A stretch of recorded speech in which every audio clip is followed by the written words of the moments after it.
I'm very excited today to bring you a new edition of the AIR Studios Reverb. Still containing over 67,000 impulse responses, way more than any other product on the market. Incredibly detailed, beautiful sound, huge amount of controllability. But in this form, in this version, you just have all of the presets from here and a simplified control system. So you just load up what is closest to what you need, and then off you go. You've got all the essential controls down here, and you can position your sound anywhere in the hall just by dragging the puck around like that. Everything else, all the hard work is done for you. The engine is exactly the same, everything that's going on under the hood. This is for people who don't really want to dive into all of the complex control systems. They just want something that sounds incredible straight out of the box. So let's dive in. We'll have a look at a couple of different instruments, and I'll show you some of the features in the AIR Studios Reverb Essential. So I'm loading up a Trumpet Solo patch here from Spitfire Studio Brass Professional. As you can see, I'm just using the close mics here, and we're going to flip over to the AIR Reverb. I'm going to click on the browser here and select brass, and that narrows things down, and I'm just going to pick the Trumpet Solo. It's in the right place for me. You can see all of the controls down here. We'll come into those in a second. Here is just a send. I'm using this as a send. I'm going to position the close mic, point it a little bit more in that direction so it matches up with the return from the reverb. And this is what it sounds like.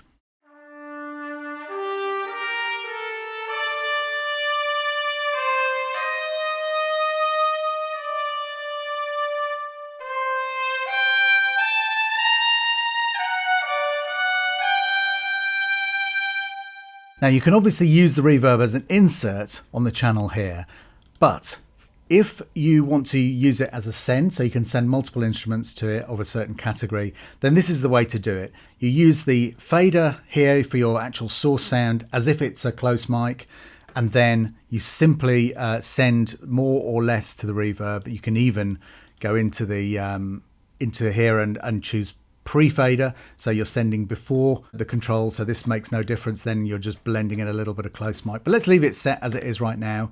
I'll show you. So this is a very reverberant sound.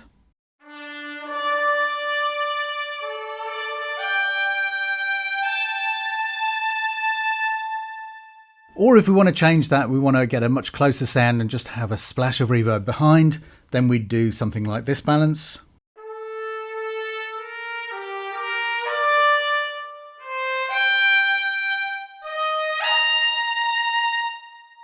Now I can of course position that trumpet way back in the hall.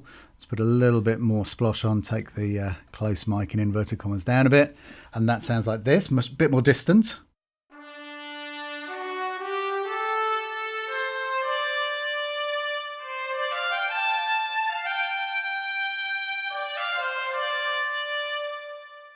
And as you can hear, we've got a more distant instrument sound. I can pull it really right up here, so it's like a concerto, like a trumpet standing right at the front of the orchestra, ready to play there.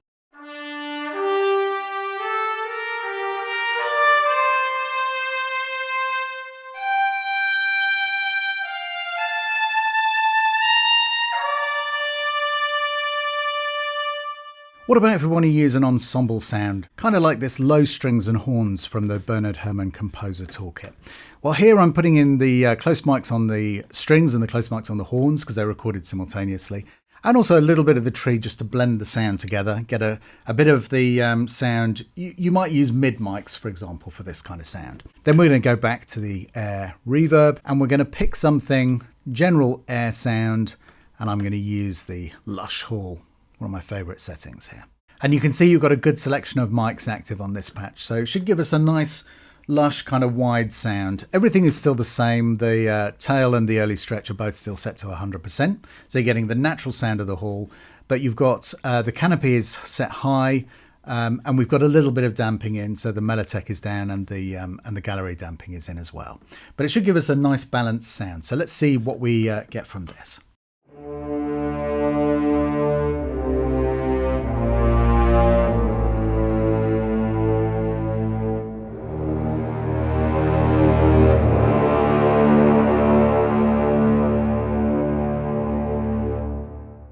Really lovely. If we turn the center of the reverb off and you want to hear the sound dry, just for comparison.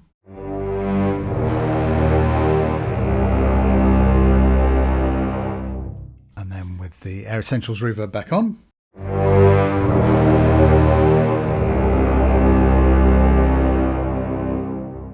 And of course, as usual, we can adjust that. We can position that a little bit further back.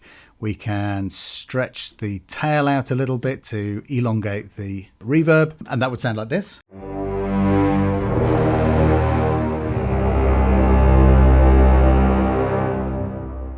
And to give you an example, just with one of the short, the staccatissimo from the trumpet.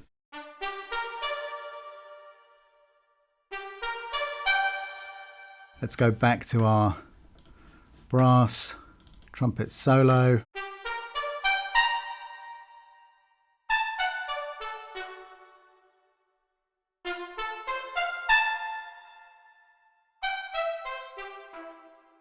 And again, you know, changing the balance, a bit more reverb.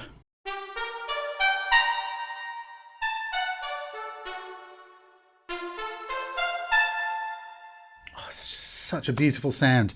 It's a wonderful, wonderful room, AIR Lyndhurst Hall at AIR Studios in Hampstead in London. It's a hexagonal room and there's quite a complex sound in there. There are galleries, there's the organ box which scatters the sound.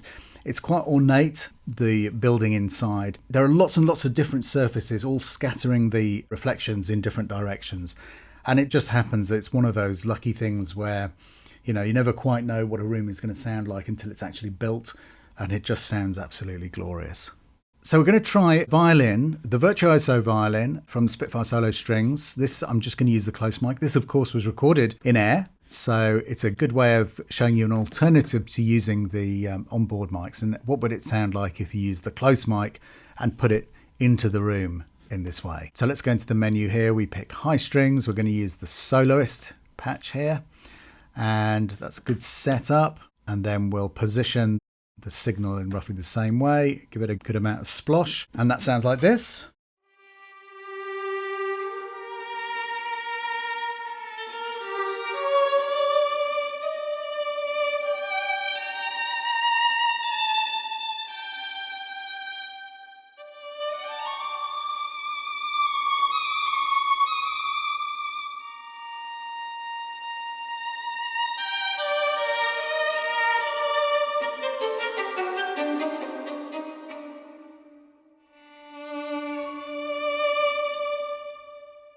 Loads of fun. Of course, we can alter the balance as well.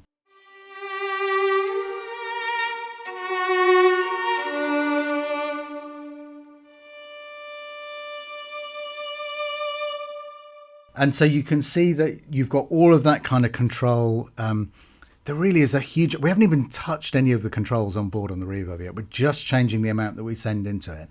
And it's so incredibly detailed and so responsive that even just changing the level that's going in alters the whole character of the sound. Finally, just for fun, I'm going to put in, as an alternative to that sound, the Violin 1 leader from the BBC Symphony Orchestra plug-in. Let's check out the difference in sound.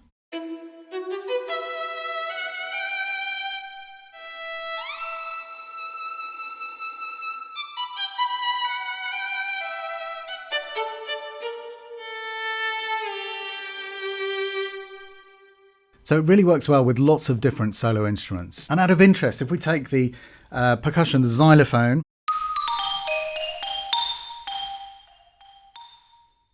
so that's the sound in the room at Maida Vale. If we switch to our close mics here, and then we go and pick from our percussion selection.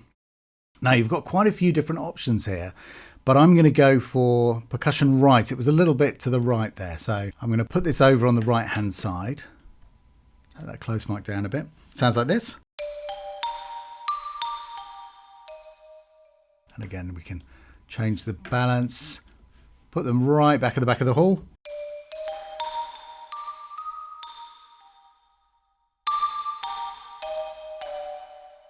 So that's some examples from the AIR Studios Reverb Essentials plugin. As you can see, a ton of incredible presets to get you up and running very fast. Still an uncompromising approach to sound quality, 67,000 impulse responses, incredibly detailed. But the beauty of this simplified package is that all of the hard work has been done for you. For every instrument type, you've got the radiation settings that have all been done. The EQ settings have all been done. And all you have to do is just load and play and get that beautiful sound of Lyndhurst Hall into your productions. It's even more fun if you're singing into it or playing into it live. Thank you very much for watching. Thanks from all of us here at Spitfire and everyone at AIR Studios, and we'll see you on the next one. Bye-bye.